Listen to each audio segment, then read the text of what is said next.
hear now from the victims under the Victims' Bill of Rights. Yes, Your Honor.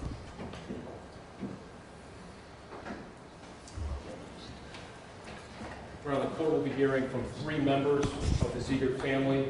Mrs. Diane D. Ziegert, Lisa's mother, David Ziegert, Lisa's brother, and Lynn Rogerson, Lisa's sister. I would like to let the court know that there are numerous friends and family of Lisa and the Ziegert family, including Sharon Kim, Lisa's sister, Mr. George Ziegert, Lisa's father, and Mark Rogerson, Lisa's brother-in-law, joins the family members from whom you'll hear, Your Honor. Thank you.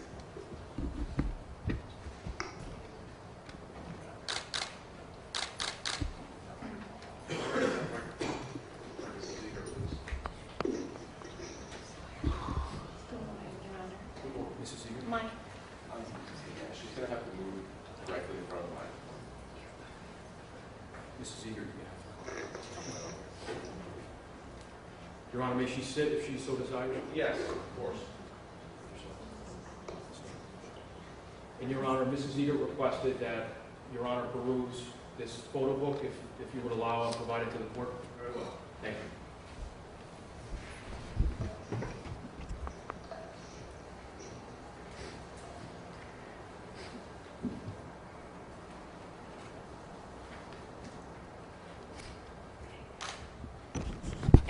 Good morning, Your Honor. My name is Diane D. Ziegert. I am Lisa's mother. On April 15, 1992, our lives changed forever and will never be the same. April 16th, the school calls. Lisa hasn't come in. The call from Lynn, her sister. Lisa is missing. Sophia has called her. Lisa's car and her coat, pocketbook, and artwork are at the store, but she is not. Fear strikes. Lynn and I went to the store hoping it was a mistake.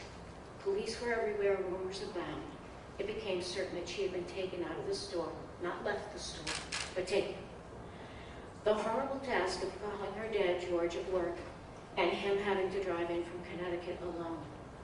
Going to the high school to get her then 17-year-old sister Sharon before the news got out. Calling her brother David in California to let him know that his sister was missing. This was just the beginning. 4 days of not eating, drinking only coffee, heart pounding, and heaviness in my chest, which lasted for months, and watching George try to deal with what was happening. Sleep and tears were his only outlet and relief. We stopped watching the news. Too much speculation, and it was too painful. I can't remember who suggested wearing white ribbons, but they were in our comfort. I still wear my ribbon. The original one from 1992. No longer is a bow to be pinned on whatever I have on, but in my locket. One gold, one silver. I usually wear the silver one. Silver was Lisa's favorite. Lisa is always with me, but the bow is a tangible way of keeping her close. Easter Sunday, we went to Mass and prayed that Lisa would be found alive. And well, we got our answer, not the one we wanted, when Detective Sergeant Wayne Macy came to our door that afternoon. I took one look at him and knew they had found her and she was dead. I sank to my knees in agony, picked myself up, clung to George in shared agony, then started the phone calls with even worse news than before. This is my reality still. She is gone. I'll never hold her, chat with her, laugh with her, or share important occasions with her. There have been in our immediate family 3 weddings, the death of 3 of her grandparents, and the birth of her niece and nephews. At each wedding, there was a bouquet for her. We brought them to her at the cemetery. At David's wedding, a shelf at the reception held her picture. I didn't know about it and walked into the room. Lost my breath and almost passed out. It was so beautiful and I loved it, but it was a shock and I missed her and hated she couldn't be there because her life had been taken from her. Mark, Lynn's husband, made sure no one noticed. I didn't want anyone else to see him be upset. This was a happy occasion. It was about David and Dan and not about Lisa. Since April 15, 1992, every happy occasion has a tinge of sadness. I look at the wedding albums and search the backgrounds and clouds of the pictures. looking for a sign that she was there. In my heart, I know she was, but I want that tangible evidence. I think Lisa is an adorable baby, a tiny toddler, her grade school, high school, especially band and college years. Such happy times. Of all the friends she had and the impact she had on them and the effect her murder had and continues to have on all of them. Many have remained in touch with us and their love and shared memories soothe our shattered hearts. How grateful we are for all the family and friends who have stood by and supported us for all these years. They are our village and we love them. Of all the law enforcement that have worked so hard for all these years to bring Lisa justice, each and every one deserves and has our undying gratitude. Of our law and order team, our village who have supported us, kept us in the loop, worked days, nights, weekends, sick and exhausted to bring us to this day. Of the children she taught, second graders in the first communion class. She had just finished preparing them for their first Holy Communion. They dedicated the day to her. The fifth and sixth graders at the middle school, how could we explain the manner of her death to them? They missed her so much, the trauma will be with them forever. Many of them came to our wake, stood in line for hours, just to see Lisa's family because they loved her.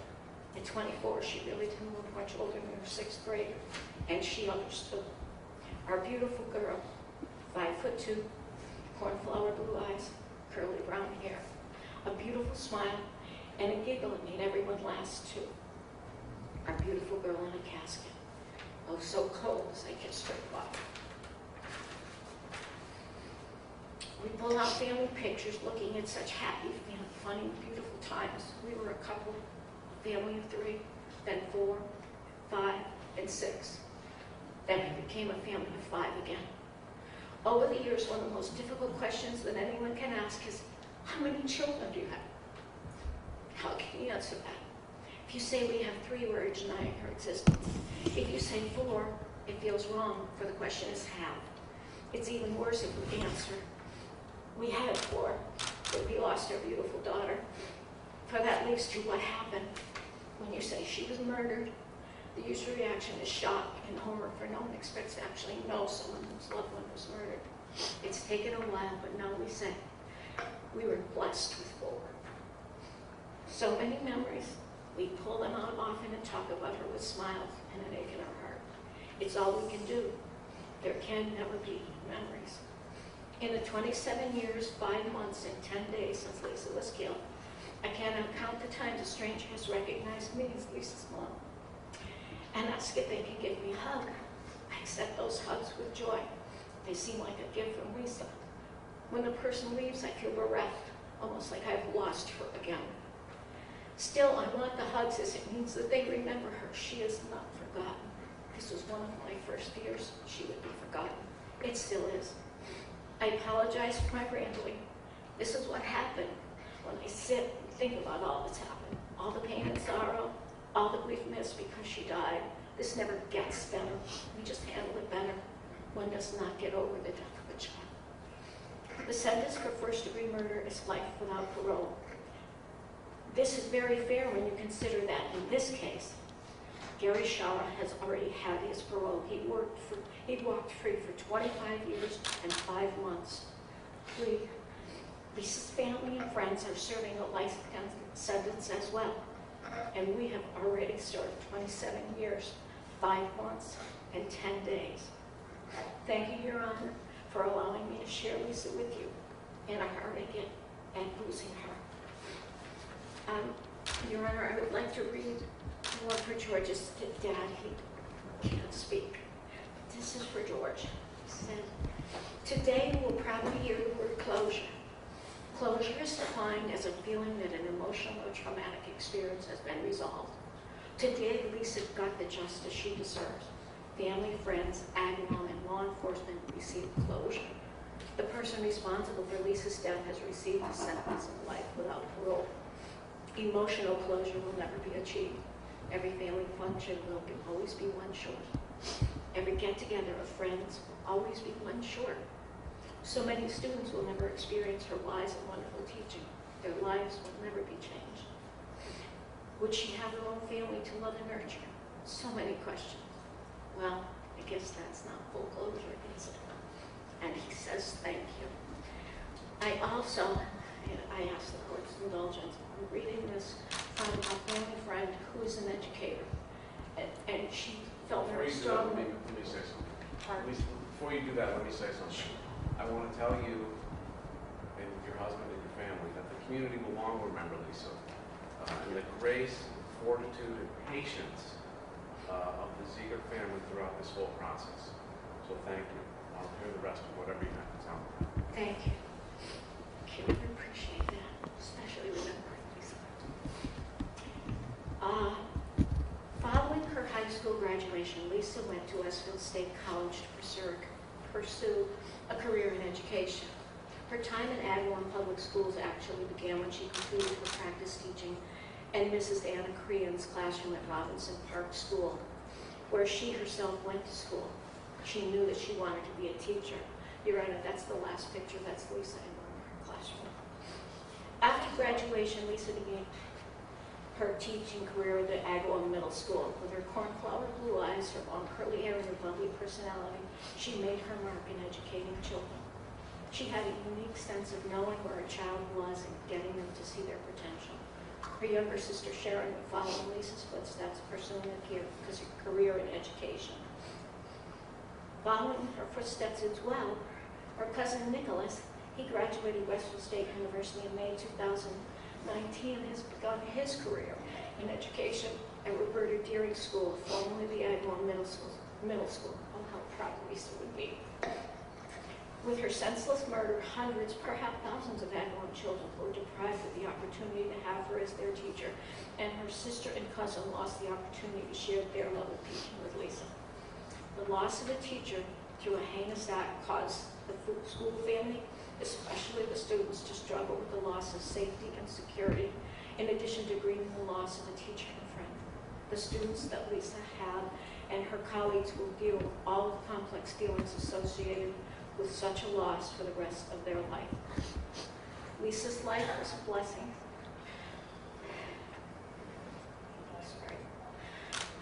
Her memory a treasure. She was loved beyond words, and she's missed beyond measure. Thank you.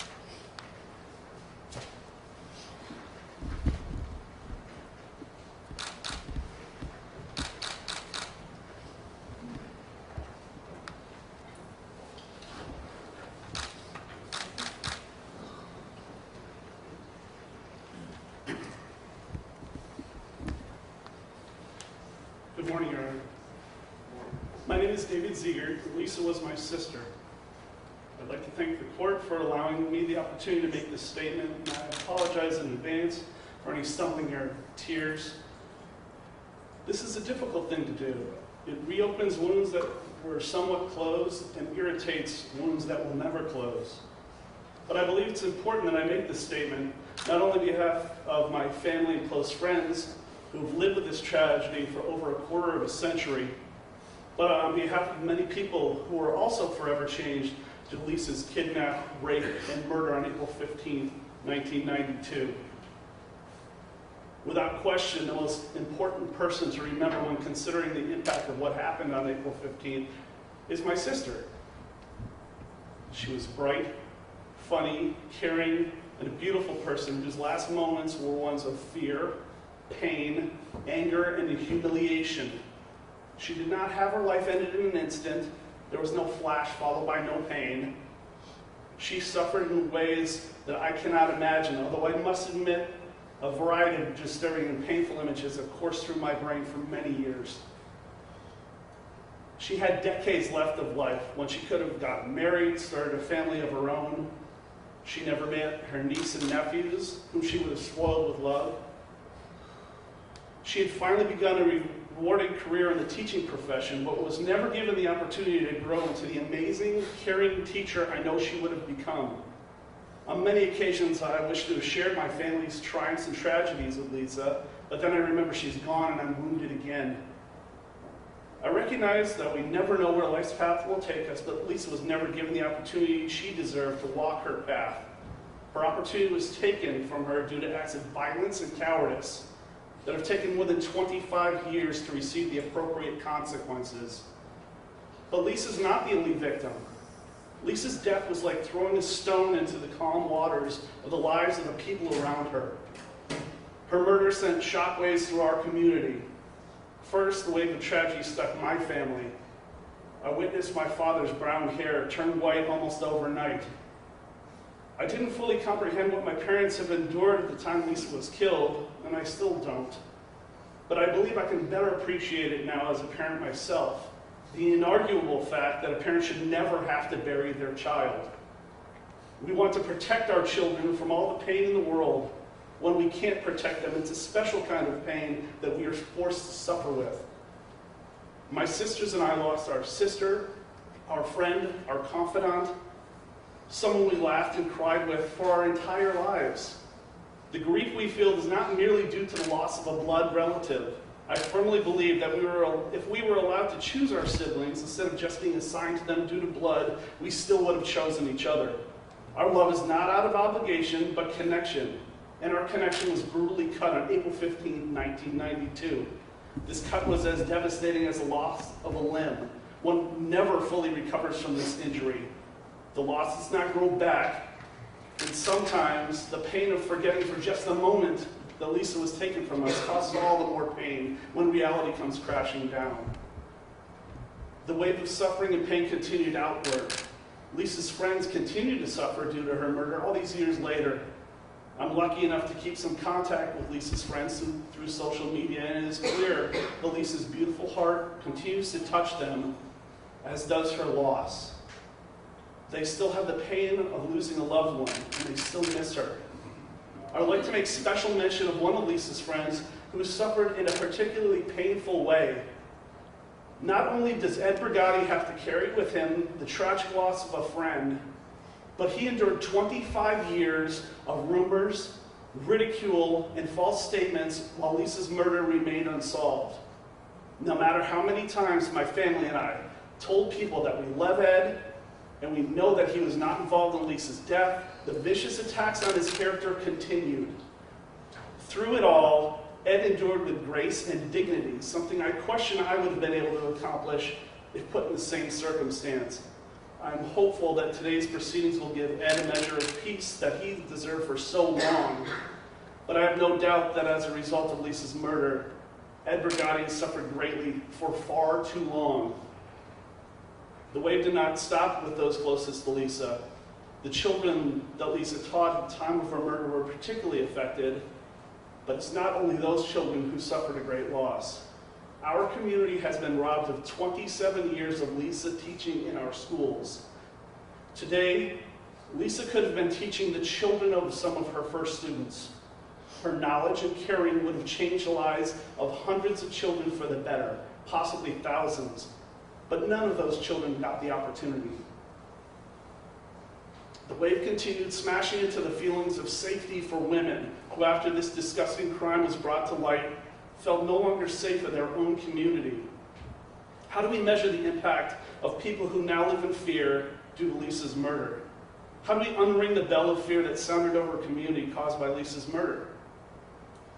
Now, as time has gone by, the waves of pain have subsided somewhat, but they remain. There's an old saying, time heals all wounds.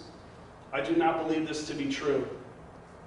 Based upon the experiences of myself, my family, our friends, and our community, I feel quite confident in stating that this old saying is false.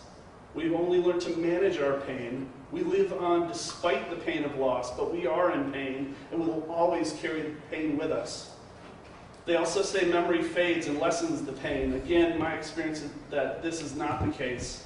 Everyone who knew Lisa can tell you about her beautiful blue eyes. It's been mentioned many times today. They had a touch of gold in them and more of a touch of mischief. I miss seeing them every day. But unfortunately for me, when I think of Lisa's eyes, I cannot picture them. Instead, all I can picture are the bandages put over her eyes as she lay in her coffin. The bandages were there because after she was forcibly taken from her work, brought to the woods in the middle of the night, raped and stabbed to death, she was left in the woods like discarded waste for scavengers to feed upon. 27 years after her death, I can see her in her coffin as clearly as I see you all here today. For myself and my family, these memories do not fade. They do not get easier over time. They are wounds that we suffered as a result of the horrible, unforgivable acts of April 15, 1992. I'm hopeful the proceedings today will give Lisa a measure of justice. I am so thankful to the Agawam Police Department, the Massachusetts State Police, the FBI, and the Hamilton County District Attorney's Office for never ceasing their work to give Lisa the justice that she deserves. Working within the system of laws we currently have, I believe nothing more could have been done to bring Lisa justice. As an attorney myself, I firmly believe in the fair and neutral application of the law. I also believe that laws should be constantly evaluated by the legislature and the voters to ensure the most just outcome. In Lisa's case, due to the passage of time, we are required to accept that some of the crimes committed against her can no longer be prosecuted. It's a difficult concept to understand. The concept, if a person can evade detection for long enough, they can escape justice entirely, calls into question whether a victim like Lisa can truly get the justice she deserves. I'm hopeful the current laws that allow crimes like rape and kidnapping to be ignored due to the passage of time will be changed to better protect the victims of these heinous acts. Although future changes cannot give Lisa the full measure of justice she deserves, in her case, I believe that she would be content knowing that she could bring justice to others. Thank you, Your Honor.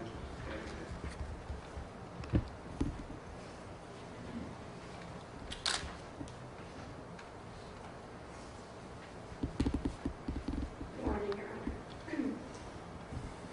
My name is Lynn Robertson, and I am the eldest sister of the victim, Lisa Ziegert. This statement is my attempt to share how the atrocious things that were done to her have affected me. I lost my sister less than 1 month after her 24th birthday. No warning, no preparation, just a shaky call at work early on a Thursday morning.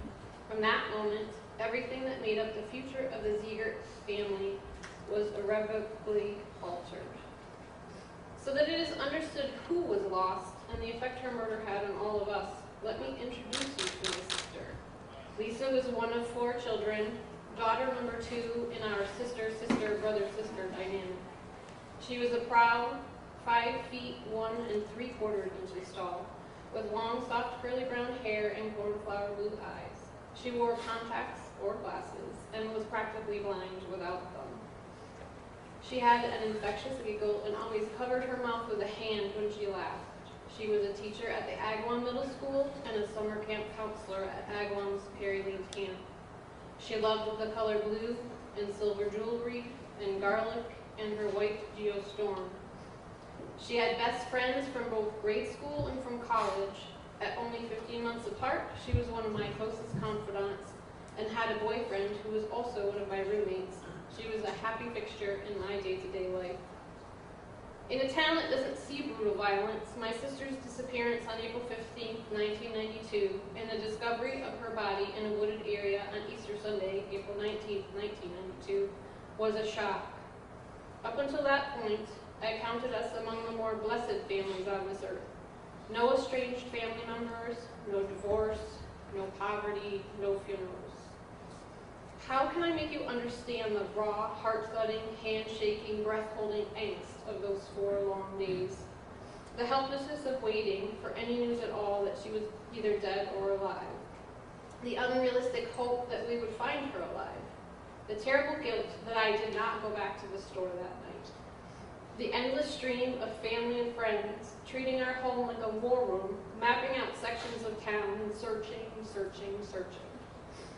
Or the days that followed, filled with the unwelcome, horrifying exposure by the media, the gratitude of their kindness or the raging anguish when the information was so wrong or so very, very right. The closed casket because a knife and 4 days in the woods with the animals made it necessary, and how I struggled with the decision not to see her privately beforehand, as it would have stolen all my happy memories of her. The 7.5-hour wait that left me with an abhorrent distaste for the smell of Madonna lilies because there were so many flower arrangements that I will forever associate the sweet, lovely smell with death. The terror on the faces of so many of the young girls who came through the line that night, throwing themselves into my arms, looking for reassurances and terrified that the same thing would happen to them. the frustration of wishing for any bit of good news from the detectives, and the disappointment that there wasn't any. How one of her young students, who looked to Lisa as a sort of mentor, was now terrified to be alone. She dreamed of my sister and was afraid. The horrible, unfounded, and cruel rumors that accused one of my dearest friends and hurt him so terribly.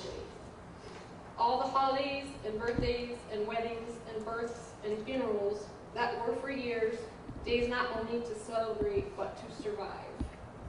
How this beloved sister of mine would never again grace my door, or cook in my kitchen, or create any more art, or share her happiness and her worries, or get married, or have babies, or grow old with me. For almost a year, I wouldn't allow myself to sing along with the radio and felt anxiety if I laughed, because I shouldn't dare to experience joy when she was dead. I couldn't wear restrictive clothing of any kind. I couldn't breathe. My words on these pages are the byproduct of violence. In a world of fairness, I would never need to write any of them down. As is certain in all reality, fairness doesn't always win. For the past 27 years, I have had to live with the knowledge that an older sister can outlive a younger, that a parent has to learn to live without their child, that I didn't lose her to something as normal as old age or long illness, but to a sudden and meaningless act of violence. And I had to lose her over and over again, as her body was found, but the person responsible wasn't apprehended. Until September 17, 2017, we all had to live with the fact that her murderer was unknown and free to live and make memories and laugh and breathe. And today, how am I affected by her loss today? 27 years later, 10,024 days later, at this very moment, I still breathe. Today, in this room, I remember it all, and my heartbreak is new again. Inside, I rage that he has stolen her voice from me. He has stolen her touch from me. He has stolen her smile from me, her laugh, her blue eyes, and her curly hair. The aging sisterhood we should have walked joyfully together. Today, although it hurts, I remember her aloud and bear witness to her loss. Thank you. Thank you all very much. Thank you all for your thoughtful, and I understand difficult, but very necessary comments. It's important not just for me to hear your thoughts, but for everyone to hear them. And for that reason, I've ordered that a copy of these comments be made a permanent part of the court record. They will be so treated.